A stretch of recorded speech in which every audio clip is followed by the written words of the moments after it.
pues tiempo ya para la entrevista. Como les habíamos apuntado, nos acompaña hoy el presidente del Gobierno de Canarias, aquí en los estudios de Biosfera Televisión, Fernando Clavijo. Presidente, muy buenas tardes. Hola, muy buenas tardes. Y muy bienvenido. Nos visita justo horas después de esa reunión, de esa cumbre con el ministro Marlaska, para hablar de una de las cuestiones que ahora mismo más nos están preocupando, que es la inmigración, fundamentalmente ese repunte no solo ya en estas islas, sino en la isla del Hierro, caso que por su dimensión destaca desde luego muchísimo más. Y yo no sé si se puede decir o puede afirmar que después de esa reunión va a haber un antes y un después a los problemas y preocupaciones que teníamos este domingo por la tarde. Bueno, desgraciadamente no va a haber un antes y un después. Creo que la reunión, pues, con el teniente general de la Guardia Civil, que coordina lo que es el operativo, siempre que hay diálogo, que podemos hablar, que nos podemos sentar, yo lo valoro de manera positiva. Pero bueno, más allá de hablar cómo se distribuye, cuáles son las tareas, cómo se está coordinando desde un punto de vista técnico, no va a haber un cambio sustancial. Se explicó que se está trabajando en los países de origen, que se va a dotar de más medios para poder identificar todas esas embarcaciones que salen y poder detectarlas lo antes posible y así salvar vidas y que vuelvan a retornar a la costa africana. Pero el hecho es que esa coordinación política para poder dar respuesta a los menores no acompañados, para poder dar respuesta a los recursos económicos que está invirtiendo Canarias y para dar respuesta a otros ministerios, como puede ser el de Defensa, pues al final no pudo, porque no es competencia del ministro Marlaska, por otro lado, no se pudo abordar, ¿no? Yo le transmití la situación insostenible, son casi 4.000 menores no acompañados los que tiene la comunidad autónoma, no tenemos espacio, no tenemos recursos, las ONG están desbordadas, que sería importante que le transmitiese a la ministra Ione Belarra la necesidad imperiosa de poder reunirnos y que se dé una respuesta desde el Estado, porque nosotros sostenemos que es competencia del Estado a los menores no acompañados, que son niños y niñas, a los que hay que garantizarles sus derechos, y por otro lado también pues la necesidad de ver cómo se agiliza la transferencia de los recursos económicos, porque obviamente los está, en este caso, abordando la comunidad autónoma en solitario. La prioridad, por tanto, máxima ahora mismo es la de aliviar la situación de las personas y de las instalaciones que acogen menores no acompañados, y eso sería distribuirlos en el resto de comunidades autónomas, pero falta la voluntad de los presidentes o presidentas de las comunidades, o falta que alguien desde Madrid diga, oiga, se necesita esto. Nosotros no podemos depender de la voluntad, ni se le puede exigir a Canarias que dé respuesta a un fenómeno que no es de Canarias, que es de Europa y que es de España. Llegan aquí porque la costa africana está ahí.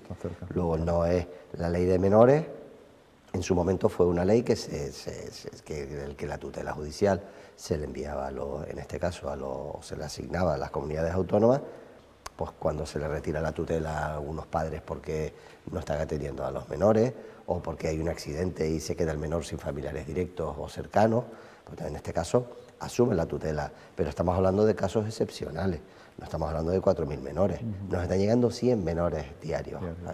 Entonces es imposible poder administrar y sobre todo garantizar los derechos a esos niños y niñas. Luego esa respuesta tiene que ser de Europa y de España, y en este caso le corresponde al Gobierno de España, y nosotros vamos a ayudar, vamos a colaborar, pero eso de que haya un desentendimiento por parte del Ministerio no nos parece honesto. Y en cuanto a los mayores de edad, es cierto que los protocolos están funcionando, no menos cierto es que las instalaciones de primera acogida, los centros de atención temporal son precarios, son los que son, y hay picos que se desbordan y otras situaciones más de alivio. ¿Qué cabe hacer ahí? Se está hablando mucho de unas instalaciones dignas, pero nadie acaba de precisar qué tipo de instalaciones y dónde, ¿no? Claro, los acuartelamientos. El Ministerio de Defensa tiene espacio con barracones, con literas. Pero creo que ya le han dicho una vez que no. Claro, bueno, mínimo una que yo me esté... Una no, a mí me dijeron en mi etapa que esto empezó, ¿no? Eso. Pero a ver, lo que está ocurriendo nosotros lo advertimos que iba a ocurrir, pero no había que ser muy listo, había que escuchar a las ONG, había que tener gente, y el Gobierno de España tiene embajadas en esos países, y bueno, el hambre, la sequía, los conflictos bélicos, el cambio de gobierno en Senegal, lo que iba a producirse es lo que está ocurriendo. Nosotros, oye, eso lo advertimos, no se preparó. El ministro Escrivá fue el único que nos reconoció en las reuniones que tuvimos que efectivamente se aventuraba una llegada importante y que estaba preparando los espacios para poder ampliar de manera flexible la capacidad de alojamiento. Pero claro, llegan y la Policía Nacional tiene que tratar de identificarlo, tiene que decir de qué país viene, tiene que hacer ese espacio, ver si tienen órdenes de búsqueda y captura, o sea que la Policía Nacional necesita en esa primera llegada espacios para poder atenderlo. Son las imágenes de los garajes, durmiendo en garajes. Entonces, ahí sí reclaman más medios, más espacio y en muchas ocasiones nosotros vemos que hay instalaciones militares que temporalmente, digo, ojo, que temporalmente pueden habilitarse como espacio en tanto en cuanto se les facilita el tránsito hacia el continente, que no entendemos por qué no. Y bueno, pues ahí es cuando yo digo, esa coordinación política, no técnica, que está en manos de un teniente general de la Guardia Civil, es la que yo reclamo y digo que sería imprescindible para poder dar una respuesta más efectiva y más humana a este fenómeno. ¿Y qué explicación encuentra usted o le puede dar a todos los canarios y canarias que nos están viendo de por qué eso no sucede? ¿Es una voluntad política? Ahora se está negociando la investidura de Sánchez. Porque son partidos distintos. Si se precisara ese voto de coalición canaria para la investidura de Sánchez, ¿cree usted que cambiaría la suerte de esto que estamos hablando? A ver, nosotros en la reunión que tuvo Cristina Valía con el presidente Sánchez, que fue la que tuvo en el Congreso de toma de contacto, se puso sobre la mesa esta situación. Es más, yo creo que el que haya venido Marlaska ayer y el que el jueves venga el señor Escrivá, pues tiene que ver un poco porque, oye, han escuchado esta llamada de petición de auxilio y al menos los ministros se están desplazando para verlos de primera mano. Eso yo lo valoro porque creo que es un buen síntoma. Hace falta dar el siguiente paso. El siguiente paso es que a nadie se nos esconde que quien tiene que dar respuesta a los menores no acompañados, a los niños y a las niñas, es una ministra de Podemos. Y yo entiendo que, bueno, que eso siempre en pacto tendrá que Podemos dar esa respuesta, pero no queda porque yo no se lo haya dicho al ministro Escrivá, al ministro Marlaska, a otros miembros del gabinete, para decir, oiga, asuma que es una situación absolutamente extraordinaria y que el gobierno de España tiene que dar un paso al frente. Y el gobierno de Canarias acompañará y ayudará, pero que las comunidades autónomas de 4.000 menores que tenemos decidan entre toda España coger 400 y Canarias, que somos chiquititos y que estamos al sur, nos quedemos con 3.600, no me parece razonable. Pues fíjese que, en fin, me sorprende muchísimo lo que me está contando. Es decir, sorpresa quizá no sería la palabra, porque yo, por ejemplo, soy muy reacio y tengo una cierta batalla con alcaldes y alcaldesas en pactos. Dicen, no, este es un área de la competencia del otro partido del pacto. De ese alcalde o alcaldesa tendrá que mandar usted en ese ayuntamiento, por mucho que yo el concejal de fiestas y tal. Porque la señora Belarra tendrá que decir lo que le diga el presidente. No son compartimentos estancos. Yo estoy totalmente de acuerdo con usted y al final hay un único gobierno de España y yo creo que ahí hay que hacer ese esfuerzo. Y tiene que venir la señora Ione Belarra y ver cómo se están atendiendo a los menores y ver de primera mano. Porque claro, a eso se suma que claro, hay menores que tienen 5 o 6 años y es evidente, pero hay otros que tienen 14, 15 y no es tan evidente, hay que hacerle pruebas óseas, un médico forense tiene que hacer un informe, la fiscalía tiene que decir si es menor o no es menor. Y claro, eso requiere un proceso que es mucho más largo, mucho más complejo y donde tenemos los servicios saturados, porque tú dimensionas los servicios, pues los dimensionas para una actividad normal y corriente, igual que los sanitarios. Claro. Entonces, pero cuando tienes esta avalancha, pues tienes que hacer un sobreesfuerzo. Claro, no podemos hacerlo los canarios en solitario. Usted ha estado a pie de puerto en el Hierro. ¿Cambia la percepción de esta circunstancia, del fenómeno de la migración cuando se está a pie de puerto? Porque muchas veces los medios de comunicación, los primeros, hablamos de estadísticas, han llegado 200, 215, 3 menores, 4 mujeres, no sé cuántos y tal, pero es que no son 200, son 1 más 1 más 1 más 1 son más personas. 1 más 1. Claro, ¿cambia cuando estás tan cerca? Sí cambia. Cambia cuando visitas un centro de menores y ves cómo los atienden y ves el esfuerzo que hacen los voluntarios y las voluntarias y las ONG, cuando ves con el cariño y el respeto que la Guardia Civil, que la Policía Nacional, que los voluntarios de Cruz Roja los ayudan a bajarse. Algunos vienen bien, otros vienen en situación ya muy complicada y hay que atenderlos. Ves cómo los niños de 5, 6, 7 años se abrazan a las voluntarias de Cruz Roja y buscan la seguridad después de haber estado una semana metido en un cayuco, haciendo, pues cocinando, haciendo sus necesidades, todo, porque es lo que hace. Entonces tú lo ves y por eso te da rabia cuando escuchas discursos xenófobos, fascistas, o cuando a supuestos progresistas de izquierda del Partido Socialista los escuchas diciendo llévense los menores de mi isla, ¿no? Eso al final hay que estar a pie, hay que verlo, hay que entenderlo, y creo que juntos tenemos que exigir al Gobierno de España, que es el Gobierno de España el que le debe exigir a Europa, no podemos nosotros, pues que dé una respuesta a la altura de lo que nos está tocando vivir. Bueno, es una de las grandes preocupaciones ahora mismo, que se resuelve efectivamente desde la política, pero no es la única. Recientemente creo que le han recordado a usted que en la campaña electoral, lo ha recordado el líder de la oposición, Ángel Víctor Torres, dijo que podía tener las claves para bajar la presión de las economías familiares, la cesta de la compra por los aires, etcétera, etcétera, y que no le acaba de salir demasiado bien eso de que bajar los precios de los aguacates y de las papas. ¿No es tan fácil? Vamos, que yo sepa, el señor Torres le recordaría que estamos en una economía de libre mercado y lo que nosotros podemos hacer es llevar a cabo mecanismos como la compensación al transporte, que nosotros pusimos en los presupuestos generales del Estado del 2023, que es compensar a los importadores, a los exportadores o a las industrias el transporte que tienen que pagar de la península de Canarias, porque eso es un efecto que luego se repercute al precio. Eso es algo que él no supo poner en los presupuestos con sus socios y su jefe Pedro Sánchez, que nosotros en la negociación sí lo pusimos y que se tenía que haber llevado a cabo desde el 1 de enero y que ha sido del 1 de enero al 14 de julio, que fue el presidente quien era el responsable de que eso se llevase a cabo junto a sus compañeros del Partido Socialista y que no hizo nada, y que evidentemente eso repercutía directamente y bajaría el precio de la compra. Pero no el de los aguacates y las papas, el de todo lo que se transporta.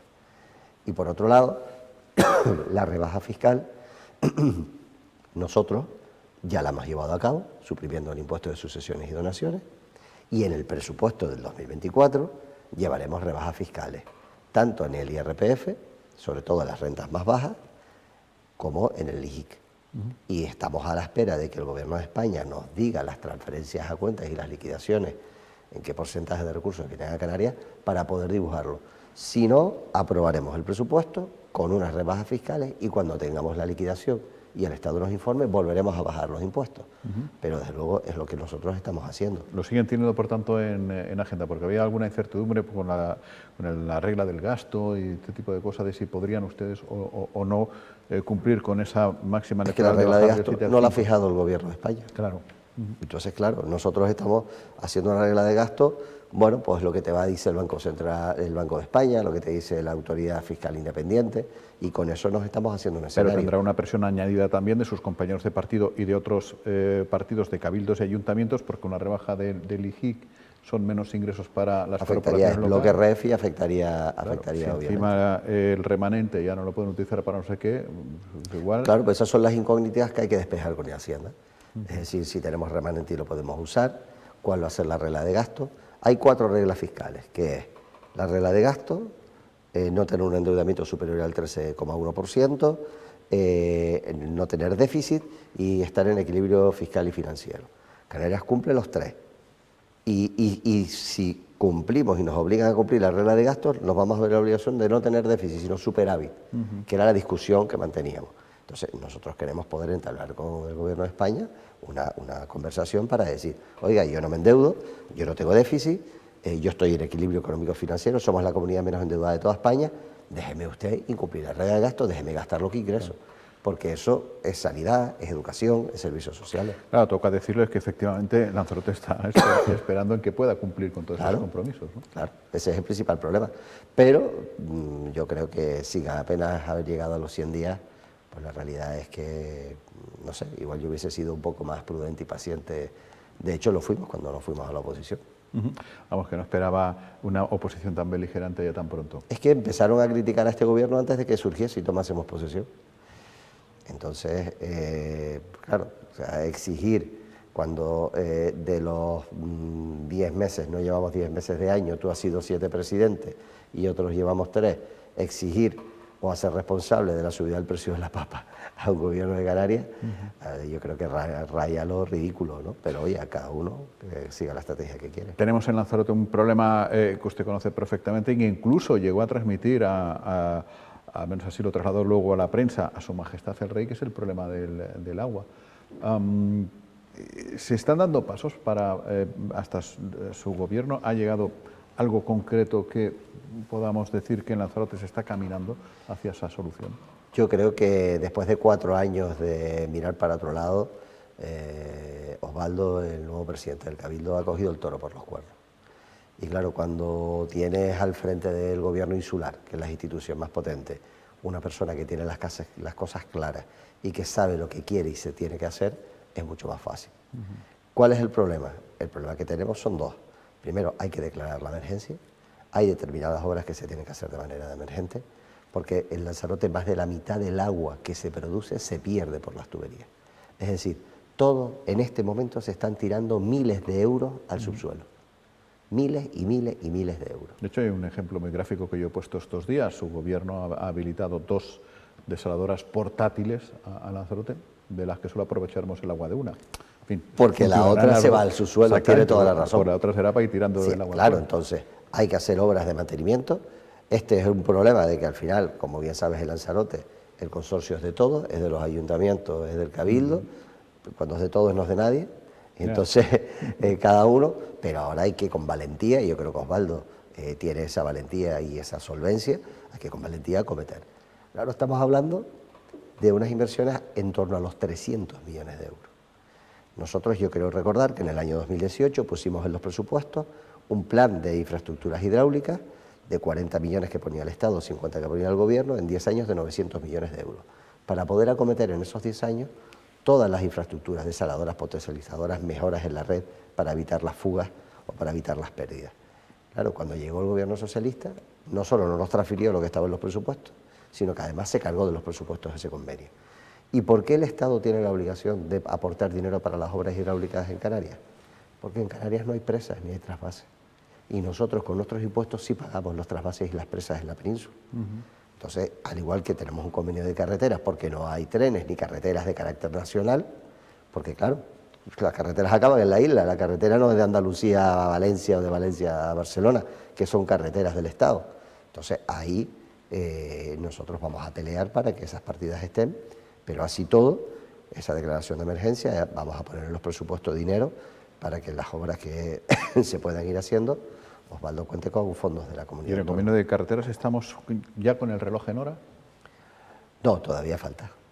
Todavía falta, pero bueno, creo que el convenio que nosotros firmamos se ha transferido, la sentencia de carretera queda una parte por transferir, pero bueno, ya se reconoció porque nos querían quitar casi 500 millones de euros de intereses y de obras que supuestamente no se habían iniciado, porque no había dinero y la sentencia era clara, pero bueno, yo creo que sí es cierto que aquella batalla se ganó en los tribunales, se ganó luego la firma del convenio y en estos años, a regañadientes y con la presión de la oposición, se han ido transfiriendo recursos. Recientemente se ha puesto en marcha ya la unidad de hemoterapia en Lanzarote, en fin, que ha continuado allí, el proceso. En el día de hoy estuvimos allí. La ha estado visitando. ¿Y el búnker de radioterapia, que también es una cuestión que le tocará rematar a su gobierno? Bueno, efectivamente, lo iniciamos, tanto la hemoterapia como el búnker lo iniciamos. Lo inició un gobierno de Coalición Canaria, José Manuel Baltar, en su momento, al igual que la transferencia de todo el personal del hospital al Servicio Canario de Salud, yo creo, y centros de salud como el de Tinajo, en fin, se hizo un buen trabajo. Nosotros, a mí me gusta ser siempre prudente, vamos a intentar que sea antes, porque las fechas de Navidad son importantes, pero en el mes de enero va a estar el búnker en funcionamiento. La voluntad del equipo de sanidad, que además en Lanzarote es un magnífico equipo, desde la dirección de área, el gerente y toda la dirección están totalmente implicados y siendo conscientes de lo importante que es la sanidad en esta isla. Ha hecho un trabajo muy bueno en la unidad hemodinámica, pero ahora están de lleno con lo del búnker porque saben que es fundamental y estoy convencido de que incluso va a poder ser un pelín antes, pero para no engañar, en enero. Bueno, la última y terminamos porque nos quedamos sin tiempo. Presidente, hubo una foto en la campaña o en la precampaña electoral, Osvaldo Betancourt, Fernando Clavijo y Chedello Eugenio. 2 fueron gol, 1 fue tiro al palo. En el caso de Arrecife, aunque está interalcalde naturalmente, ¿aquellos compromisos siguen en pie? ¿Ese documento lo firmaron? Los compromisos siguen totalmente en pie. Nosotros somos los mismos, actuamos en la oposición, en el gobierno, siempre somos coherentes. Los compromisos están y yo creo que ahora mismo no solo las instituciones en Lanzarote hay más tranquilidad, más estabilidad, sino que además se ha conseguido en estos poquitos meses un proyecto de isla que me presentaba el otro día el presidente del Cabildo en el Parlamento de Canarias junto con la Cámara de Comercio, el Círculo de Empresarios, un proyecto de isla ejecutivo, es decir, una hoja de ruta para los 4 años. Y no sabes, Jaime, lo importante que es eso. Es decir, eso te permite planificar presupuestos, partidas, tiempos, procedimientos administrativos. Y somos conscientes que yo presentaba el reto de Lanzarote y de Canarias en un foro de la cadena SER que se me invitó en Isla Fermina, y eso te permite planificar a largo plazo. Y lo que planificas a largo plazo, luego estarás tú o no estarás, pero continúa, que es lo que yo siempre digo. Nosotros, yo digo, ¿el gobierno anterior lo hizo todo mal? No, claro que no lo hizo todo mal. Hizo cosas bien, hizo cosas de manera distinta a como lo hubiésemos hecho nosotros, y hizo cosas mal, como nos pasó a nosotros. Pero nosotros lo que tenemos es que lo que se hizo bien, cogerlo y continuarlo, porque es absurdo de aquí parece que se inventó Lanzarote cuando llegamos nosotros al Cabildo o se inventó Canarias cuando yo llegué al gobierno, no, y además hay mucha gente implicada que está implicada no por color político, sino está implicada porque le duele su isla y quiere que se mejore. Ese es el objetivo, tanto de Osvaldo como de Chedello como mío. Tal cual, ya estábamos desde hace mucho y según he leído hoy en el diario de avisos a través de un podcast de National Geographic, parece que duraremos mínimo 200.000 años más. Bueno, igual no lo con estos calores. También es verdad. Presidente, muchas gracias. Muchas gracias, siempre es un placer estar aquí. Muchas gracias. Enseguida les dejo ya con Paola Delgado, y es martes, hay tertulia política, pero ya saben que yo los martes termino un poquito antes y se queda Paola con los representantes de los distintos partidos políticos. Por mi parte, hasta mañana les dejo con Paola Delgado.